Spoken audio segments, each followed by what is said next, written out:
Assalamualaikum warahmatullahi wabarakatuh. Halo teman-teman semua, selamat datang di podcast Silvana Talks.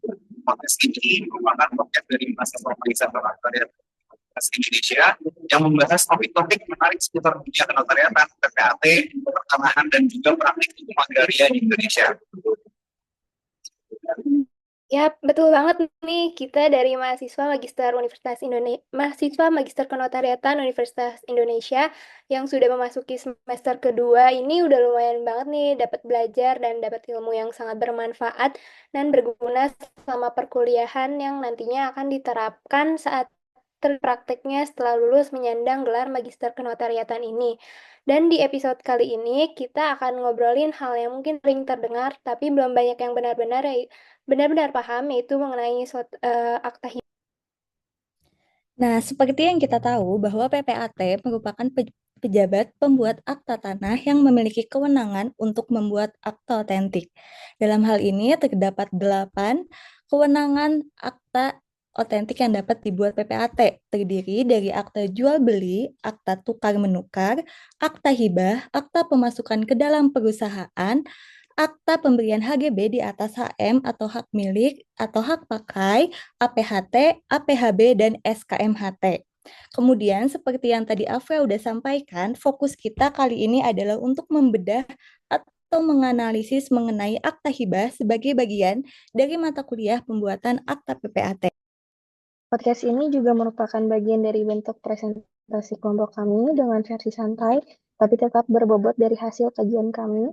Dan tentunya kami harap dengan dibuatnya podcast ini memberikan pengetahuan pada teman-teman yang lain mengenai akta hibah tersebut. Dan buat yang penasaran mengenai akta hibah ini sendiri, kita akan memaparkan penjelasan dari hibah, dasar hukum, dan kelompok kami telah melakukan analisis salah satu akta hibah yang dibuat oleh salah satu PPAT, dan kita akan kupas tuntas satu persatu apakah akta tersebut sudah sesuai dengan peraturan yang berlaku atau justru akta ini tidak mengikuti ketentuan yang ada. Jadi pastikan teman-teman akan mengikuti podcast ini hingga akhir, karena ini bukan cuma perjuangan mahasiswa aja, tapi juga benar-benar calon PPAT, notaris, bahkan prinsip. Oke, daripada lama-lama lagi, kita mulai aja untuk pemaparan analisis selanjutnya. Selamat mendengarkan teman-teman. Oke, pertama sebelum kita membahas lebih detail mengenai akta hibah yang dibuat oleh seorang PPAT, di sini aku mau menjelaskan mengenai pengertian dari hibah itu sendiri. Nah, hibah itu diatur dalam pasal 1666 KUH Perdata yang menyatakan bahwa hibah adalah suatu perjanjian dengan nama si penghibah di waktu hidupnya dengan cuma-cuma dan dengan tidak dapat ditarik kembali, menyerahkan sesuatu benda guna keperluan si penerima hibah yang menerima penyerahan itu. Gampangnya, hibah itu adalah pemberian seseorang semasa hidupnya kepada orang lain. Nah, karena kita di sini fokusnya terkait hibah yang dibuat oleh akta otentik PPAT, maka merujuk pada Peraturan Pasal 37 Ayat 1 PP 24 tahun 97 menyatakan bahwa peralihan hak atas tanah dan hak milik atas satuan rumah susun melalui jual beli, tukar menukar, hibah, pemasukan ke dalam perusahaan, dan perbuatan pemindahan hak lainnya kecuali pemindahan hak melalui lelang hanya dapat didaftarkan jika dibuktikan dengan akta yang dibuat PPAT yang berwenang menurut ketentuan perundang-undangan yang berlaku. Jadi pada intinya, kalau terkait dengan pertanahan, maka hibah itu harus dituangkan dalam akta otentik PPAT. Nah, dari ketentuan tersebut yang tadi setelah aku sampaikan, dapat ditarik kesimpulan bahwa hibah itu adalah pemberian seseorang semasa hidupnya kepada orang lain. Dan untuk peralihan tanahnya, hibah itu harus dituangkan dalam akta PPAT. Dalam akta hibah yang kita mau analisis lagi, yang mau kita analisis lebih lanjut, ini telah memenuhi ketentuan yang ada pada peraturan di KUH Perdata dan juga pada PP 24 tahun 1997. Untuk lebih lanjut akan dijelaskan oleh teman aku. Selanjutnya masuk kepada bagian awal akta. Di sini saya akan membahas terlebih dahulu terkait dengan judul akta, yang mana judul PPAT ini yaitu merupakan akta hibah wasiat di mana judul akta seperti akta yang berkaitan dengan perbuatan hukum atas tanah dan juga satuan rumah susun sudah terlampir di dalam Perkab nomor 8 tahun 2012. Dan mengambil dari akta ini juga sudah sesuai dengan perbuatan hukum yang nantinya akan dinyatakan di dalam akta ini. Selanjutnya masuk kepada nomor akta. Jadi nomor akta dalam akta hibah ini merupakan akta yang disesuaikan dengan akta yang dibuat oleh PPAT dalam jangka waktu 1 tahun jabatan kita. Lalu pada akta hibah yang kami analisis ini memiliki nomor akta nomor 65 dari 2022 sehingga akta tersebut nomor urutnya adalah 65 dan akun pembuatan tersebut itu dibuat pada tahun 2022. Selanjutnya masuk kepada awal akta. Jadi dalam setiap PPAT itu harus berisi hari, tanggal, bulan, dan juga tahun pembuatan aktanya. Kemudian diikuti dengan nama lengkap PPAT, isi jabatan dari pejabat yang bersangkutan, tanggal dan nomornya, serta disebutkan juga daerah kerja PPAT sesuai pengangkatan berikut alamat lengkap kantor PPAT-nya. Dalam akta yang kami analisis disebutkan juga pada awal atau kepala akta dijabarkan sebagai berikut, yaitu pada rumusan awal akibat wasiat nomor 65 tahun 2022 dijelaskan bahwa pada hari ini dan juga seterusnya. Rumusan pada rumusan akta dalam akta PPAT ini juga sudah sesuai dengan Perkab nomor 8 tahun 2012 di mana memuat nama PPAT, SK pengangkatan, menunjukkan daerah kerja dan alamat kantor sehingga dapat mengetahui kewenangan dari PPAT yang membuat akta tersebut. Selanjutnya masuk pada bagian formalisi, di mana formalisi memuat mengenai identitas dari para penghadap dan juga keterangan terkait kedudukan bertindak penghadap dan juga dasar hukum. Selain itu, komparisi dalam akta PPAT juga menunjukkan yang tersebut memiliki kecakapan dan juga kewenangan di dalam bertindak. Ketentuan komparisi dalam Perkab nomor 8 tahun 2012 antara lain itu memuat tentang kapasitas dan kewenangan para pihak dalam pembuatan akta yang bersangkutan. Yang kedua, identitas para pihak sertai tanda pengenal yaitu tanda penduduk atau surat izin mengemudi, maupun paspor dan juga sebagainya. Ketiga, surat-surat atau dasar hukum yang menjadi landasan perbuatan hukum. Sekarang atau izin yang menyangkut kapasitas dan juga kewenangan dari yang bersangkutan. Dan dalam akta juga yang kami analisis di sini, komparisi terkait identitas telah sesuai dengan ketentuan yang berlaku dan hal ini dapat terlihat juga dari adanya identitas lengkap, berisikan nama, tanggal lahir, pekerjaan, tempat tinggal dan juga kewarganegaraan. Kewenangan bertindak pada jelas dengan adanya dokumen formil yang disebutkan di dalam komparisi akta tersebut. Pihak yang tertuang di dalam akta ini yaitu adalah Tuan bla bla bla yang memiliki kewenangan bertindak sebagai pelaksana wasiat dari almarhumah bla bla bla dengan adanya hal tersebut dia bertindak sebagai pemberi hibah berdasarkan akta wasiat nomor 9 tanggal 1 Oktober 2010. Kemudian yang bersangkutan tersebut memiliki kewenangan bertindak disipli sebagai penerima wasiat berdasarkan akta wasiat nomor 9 tanggal 1 Oktober 2010. Dalam komparisi pihak yang tergabung dalam akta hibah ini dijelaskan juga terkait bagaimana pihak tersebut bertindak sebagai siapa. Dan selanjutnya di akhir komparisi tersebut juga dijelaskan siapa yang menjadi pihak pertama dan juga pihak kedua. Dan dalam akta juga terlampir komparisi para pihak yang dijelaskan dalam akta tersebut, yaitu redaksinya adalah penghadap dikenal oleh saya, dan PPAT yang redaksi tersebut juga kurang tepat dengan cara penulisan yang ada dalam Perkab nomor 8 tahun 2012. Seharusnya tidak ada tambahan kata PPAT, jadi cukup penulisannya para penghadap dikenal oleh saya. Selanjutnya akan dilanjutkan oleh teman saya. Baik, selanjutnya yaitu pada bagian premis akta yang memang berisi objek dari akta itu sendiri. Apabila kita lihat dalam perumusan objek ataupun objek hibah dalam akta ini merupakan tanah hak milik yang sertifikat hak milik nomor sekian yang merupakan sebidang tanah yang telah diuraikan dalam gambar situasi dengan tanggal yang telah ditentukan dan nomor yang telah ada seluas 120 meter persegi dengan nomor NIB sekian dan juga dilampiri SPP nomor SPPT PBB-nya dan juga NOP yang mana terletak di Provinsi Daerah Khusus Ibu Kota Jakarta, kemudian di Kota Jakarta Utara, Kecamatan Penjaringan, Kelurahan Pluit, dan Jalan nomor sekian.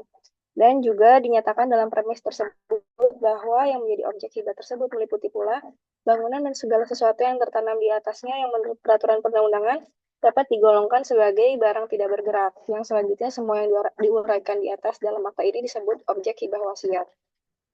Dalam analisis kami dalam perumusan objek hak atas tanah dalam akta tersebut harus memperhatikan parameter normatifnya, yaitu adanya nomor hak milik yang tercatat atas nama pihak pertama, sebagaimana tercantum dalam sertifikat hak milik, kemudian tanggal dan nomor gambar situasi dalam sertifikat yang bersangkutan, luas tanah sebagaimana yang tercantum dalam sertifikat, NIB, kemudian SPPT, PBB, NOP, dan dan bidang tanah, serta jenis penggunaan dan pemanfaatan tanahnya sesuai dengan keadaan lapangan.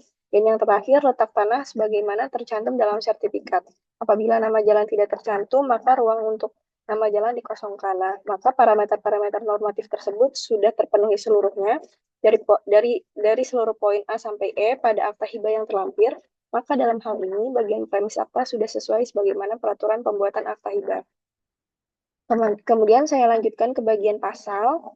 Pasal bisa kita lihat di pasal yang pertama dalam akta hibah ini memuat mengenai pernyataan peralihan kepemilikan serta klausula peralihan risiko dan peralihan untung rugi sebagaimana dijelaskan dalam akta hibah bahwa objek hibah wasiat telah menjadi milik pihak kedua dan karenanya segala keuntungan yang didapat dari dan segala kerugian atau beban atas objek hibah wasiat tersebut di atas menjadi hak dan beban pihak kedua. Maka dalam hal ini telah disepakati segala keuntungan dan kerugian ataupun beban atas objek hibah wasiat menjadi tanggung jawab pihak kedua selaku penerima hibah wasiat. Dalam akta hibah ini juga memuat mengenai pernyataan terkait adanya peralihan kepemilikan, yakni kepemilikan objek hibah wasiat yang berada pada pihak kedua. Kemudian bila kita lihat pasal 2 dalam akta hibah ini, menjelaskan terkait ketentuan bahwa pihak kedua selaku penerima hibah wasiat tidak akan mengadakan segala tuntutan mengenai kerusakan cacat yang tampak ataupun tidak tampak terkait objek wasiat. Klausula ini juga telah sesuai dengan ketentuan yang berlaku dan sesuai dengan konsep dari hibah, yaitu pemberian yang diberikan secara cuma-cuma. Lalu pasal 3 dalam akta hibah ini menjelaskan bahwa pihak kedua selaku penerima hibah menerima dan menyatakan bahwa kepemilikan dan jumlah penguasaan objek hibah tersebut sesuai dengan apa yang telah tertulis dalam akta ini dan sesuai dengan peraturan perundang-undangan yang berlaku dan sesuai dengan tanggal ditandatanganinya akta ini. Lalu di pasal 4 dalam akta hibah ini mengatur juga jika terjadi perbedaan luas tanah yang diukur oleh BPN dengan luas objek yang tercantum dalam akta ini, maka penerima hibah akan tunduk terhadap hasil pengukuran terbaru yang diukur oleh Badan Pertanahan Nasional atau BPN. Lalu pasal 5 yaitu terlampir bahwa menjamin bahwa objek hibah wasiat merupakan benar milik yang memberi hibah dan tidak ada orang lain yang turut memiliki hak apapun, belum pernah dijual atau dihibahkan atau dijaminkan, atau tidak berada dalam sitaan, atau tidak tersangkut dalam suatu sengketa. Sebetulnya klausula ini tidak diatur dalam Perkaba nomor 8 tahun 2012. Namun para pihak bebas menentukan apapun isi klausul dalam akta yang mereka buat sepanjang disepakati oleh para pihak, karena pada dasarnya setiap perjanjian itu mempunyai asas kebebasan berkontrak. Dengan pasal ini memberikan kepastian hukum bagi penerima hibah bahwa dengan menerima objek hibah wasiat tersebut dan mengetahui kondisi dari objek yang akan diterimanya. Lanjut di pasal 6, pasal ini mengatur mengenai bahwa surat bukti hak atas tanah adalah satu-satunya yang sah dan menegaskan bahwa PPAT dibebaskan dari segala tuntutan ataupun gugatan berupa apapun mengenai hal-hal tersebut. Selanjutnya di pasal 7 menjelaskan bahwa kedua belah pihak dengan segala akibatnya memilih tempat kediaman hukum yang umum dan tidak berubah, yaitu di Pengadilan Negeri Jakarta Utara. Hal ini berarti jika ada sengketa atau perselisihan yang timbul, maka penyelesaiannya itu yaitu di Pengadilan Negeri Jakarta Utara. Pasal ini mengatur bahwa seluruh biaya yang timbul akibat pembuatan akta hibah wasiat termasuk biaya saksi, biaya peralihan hak, menjadi tanggung jawab pihak kedua. Ketentuan ini juga mencerminkan prinsip kebebasan berkontrak di mana para pihak dapat menentukan pembebanan biaya sesuai kesepakatan. Nah, selanjutnya, yaitu bagian penutup akan dijelaskan oleh teman saya. Ya, baik. Di sini saya akan menjelaskan mengenai bagian dari penutup akta, di mana akhir akta atau penutup akta hibah harus ditutup dengan uraian lengkap mengenai keterangan saksi-saksi beserta identitas lengkapnya. Sebagai pernyataan dari kedua pihak bahwa yang dinyatakan dalam akta ini adalah benar, maka diperlukan tanda tangan dari pihak pertama dan pihak kedua yang diikuti dengan tanda tangan para saksi dan PPAT. Tanda tangan tersebut dibubuhi pada dua rangkap akta yang terdiri dari lembar pertama dan lembar kedua, yang mana lembar pertama akan disimpan di kantor PPAT dan lembar kedua disampaikan kepada Kepala Kantor Pertanahan Kabupaten atau Kota setempat untuk keperluan pendaftaran peralihan hak akibat hibah tersebut. Terdapat kekurangan dalam bagian penutup akta ini di mana dalam identitas saksi akta dalam akta hibah terlampir yang dianalisis oleh kelompok kami, di mana jika melihat dari identitas saksi yang dilampirkan ini tidak sesuai dengan Peraturan Perkapan 8 tahun 2012, di mana seharusnya dalam identitas saksi tersebut dilengkapi identitas lengkap seperti nama, tanggal lahir, umur, alamat, pekerjaan, dan lain-lainnya. Sehingga di sini tidak sesuai dengan perkapan tersebut. Kemudian, pada saksi akta terlampir juga tidak dijelaskan pekerjaan mereka apakah pegawai PPAT tersebut atau lainnya. Sehingga kesimpulan yang dapat kami dapati setelah menganalisis akta hibah ini, berdasarkan analisis terhadap akta hibah nomor 65 tahun 2022 yang dibuat oleh PPATX, yang tertuang dalam bentuk lembar pertama, maka disimpulkan bahwa secara garis besar akta tersebut telah sesuai dengan ketentuan yang diatur oleh Peraturan Kepala Badan Pertanahan Nasional Republik Indonesia atau Perkaban nomor 8 tahun 2012 serta peraturan lain yang mengatur jabatan PPAT, yaitu Peraturan Pemerintah nomor 37 tahun 1998 tentang peraturan jabatan pejabat pembuat akta tanah, walaupun masih terdapat beberapa hal yang kurang tepat sebagaimana seharusnya dalam perkaban tersebut. Kemudian, pada setiap halaman pun sudah ada bagian footer di bagian kiri dan kanan yang sesuai dengan aturan. Yang kita dapat lihat di bawah itu terdapat judul akta, kemudian yang ditutup hitam itu nama PPAT, dan di bawahnya mengenai daerah kerja PPAT tersebut, dan di sebelah kanan mengenai jumlah halaman dari akta tersebut. Namun seharusnya pada bawah bagian halaman tersebut dilanjuti oleh para saksi, penghadap, dan PPAT. Sedangkan dalam akta lampir ini belum ada paraf tersebut.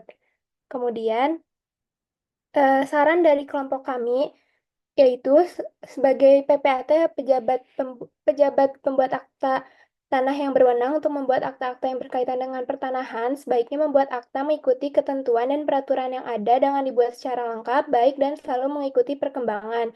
Sehingga akta yang dibuat selalu up to date dengan peraturan terbarunya dan selalu menjaga moralitas dari profesi PPAT itu sendiri dan tidak membuat akta yang bertentangan dengan hukum kesusilaan dan kepatutan.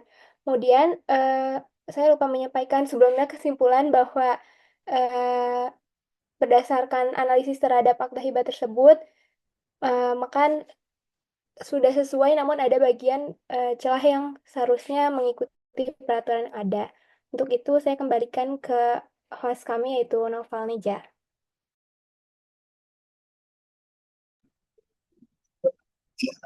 Oke, mungkin sekian juga dari presentasi yang telah kami paparkan, terutama terkait akta hibah. Tentu saja dengan memahami konteks akta yang ingin kita buat, kehati-hatian seorang PPAT dalam praktik PPAT sebagai pejabat publik akan menjadi suatu hal yang sangat penting, terutama dari kami juga ingin mengucapkan terima kasih untuk teman-teman yang sudah mendengarkan sampai akhir.